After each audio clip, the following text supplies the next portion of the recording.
મેળામાં પુષ્કળ પબ્લિક જમા થતી હોય છે, દરેકને શુદ્ધ અને સારો અને હાઇજેનિક ખોરાક મળી રહે એટલા માટે આપણે ફૂડ સેફ્ટી ઓફિસરો દ્વારા ડ્રાઈવ યોજવામાં આવતી હોય છે તથા નિયમિત ચેકિંગ પણ કરવામાં આવતું હોય છે. અત્યારે આપણે આ ચેકિંગ હાથ ધરેલ છે લોકમેળામાં, તેમાં જે અત્યારે સ્થળ ઉપર વાસી બટાટા તથા સડેલા બટાટા જોવા મળે છે તેનો નાશ કરેલ છે.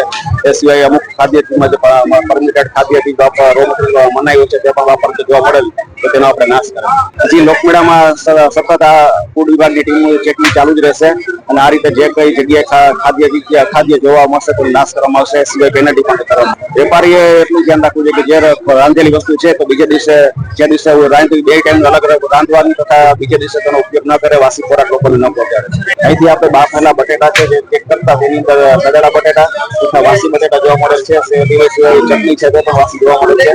આપણે બંને વસ્તુ નાશ કરે. આપણે જે સ્થળ ઉભા છે ત્યાંથી આશરે 25 કિલો જેટલો નાશ કરે છે. દંડ પણ કરવામાં આવે છે. અમારી સાથે અત્યારે એસઆઈ છે જે એના દ્વારા દંડ પણ કરવામાં આવે છે.